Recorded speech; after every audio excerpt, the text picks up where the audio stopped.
I won't mince words. Signalis is one of the best indie games that I've played in a long time, and I'm about to spend the next 10 or so minutes explaining just why. So what is this game? Signalis is a classic survival horror experience set in a dystopian future where humanity has uncovered a dark secret. These are the developers' words, by the way, not mine. Although it's such an accurate description of the game that I figured I'd use it. As a new entry in a somewhat rare genre nowadays, Signalis takes a lot of inspiration from classics of the genre, such as the original Resident Evil games. As a horror game, Signalis absolutely nails the atmosphere, setting, and tension. I mean, the very first message you get upon starting a new save is this. So I really dare you to find anything more horrifying than being told to wake up before you're fully rested. Okay, fine, maybe there are a few things such as the screams the monsters let out when they see you and the monsters themselves. Here's one such example. And by the way, if you're worried about jump scares, fret not, as this sound is about as jump scary as the game gets. The game is really not horror in the I will scare you sense, but more in its theme. You might get startled if you're trying to sneak by an enemy and it sees you and screams like that. But that aside, the horror is really all in the theme, the setting, the aesthetics, the tension, and the overall creep factor of some elements, especially cutscenes. Since I mentioned the theme and setting, an explanation is in order. In this game you unravel a cosmic mystery, escape terrifying creatures, and scavenge an off-world government facility as Elsta, a technician replica searching for her lost dreams.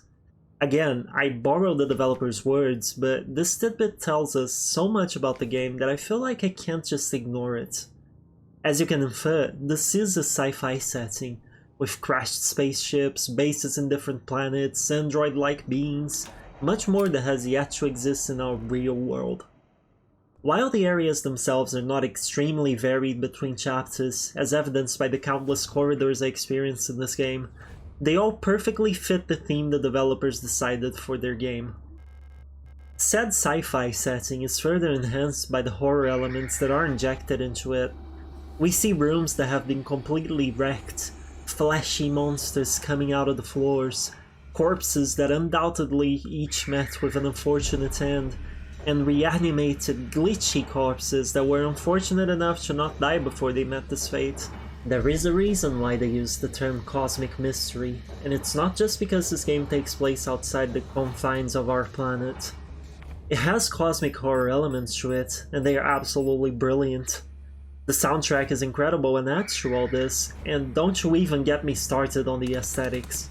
I'm a sucker for the PS1 era graphics, and look at how gorgeous these cutscenes are!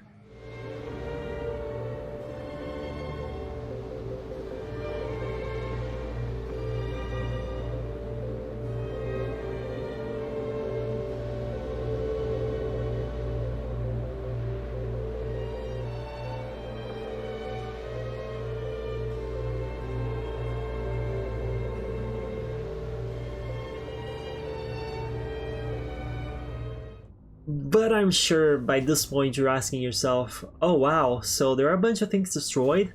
And weird glitchy monsters around? What even happened? How did things get to be this way? Or, you know, maybe you're not actually asking yourself anything and I'm sounding like a completely self-absorbed fool right now, but still, I'll take my chances. To answer your questions, I have no idea. Or rather, I hadn't when I started the game. This is because the game uses mystery as a basis for its storytelling. As I jokingly said earlier, the very first thing you're told to do is wake up before, well, waking up in a sleeping chamber of sorts. Who told you to wake up? Who even are you? From the get-go, the game gives you all sorts of questions and it sure takes its time answering them. But that just makes all the answers all the more satisfying. At the end of my time with Signalis, I couldn't believe it was over, because I simply wanted more. To me, that's the true mark of a story that did not fail to grip its player.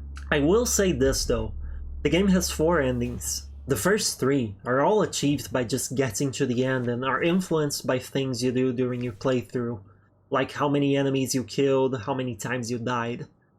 The last one is actually hidden, and you'll likely need a guide to reach it. Despite the 4 endings, there is a chance you'll still be left with questions at the end of your experience, but fret not, as lots of people were discussing theories on what the full story is, so you'll have plenty to read in order to reach your own interpretation of the events of the game. Okay, so, the story is awesome, the horror elements and setting of the game are amazing, but what about the gameplay? Well, unfortunately it sucks. Nah, just kidding, it's very good. For most of the game, you control your character from a third-person / isometric perspective, the one you've been seeing on camera so far. However, every once in a while, you will be shifted to a first-person perspective, sometimes for a point-and-click style room and sometimes for a walking simulator style room. You usually don't do anything but walk and hit the interact key on these sections, so I'll focus on the third-person bit of the game. The gameplay is rooted in the PS1 era, and borrows a lot from the classics such as Resident Evil and Silent Hill.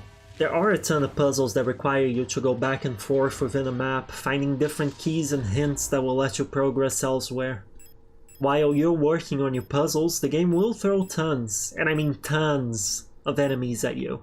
Pretty much all the hallways have at least one enemy, with most containing multiple. Quite a few rooms do too. You have a selection of guns at your disposal that you'll obtain through your playthrough, sure, but let me tell you this right now.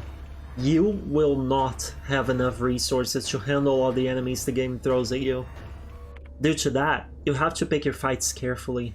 To make matters worse in the resource department, your inventory is limited. Like, very limited. I'll let this handy post-it from the beginning of the game tell you all that needs to be said. Yeah, your character can only carry 6 items at a time. Keep in mind, this game has lots of keys and overall key items, so there really is a challenge here in terms of knowing what to keep in your inventory, and you oftentimes have to backtrack just to drop items off at the storage box. I, for example, just started ditching the healing items after a while, and decided to just heal at a safe room. And yeah, I said safe room. As I said, the game borrows a lot from classic survivor horrors, including the safe room concept. Every once in a while, you'll come across a room with lore, 1 or 2 free items, a red TV and a sort of chest.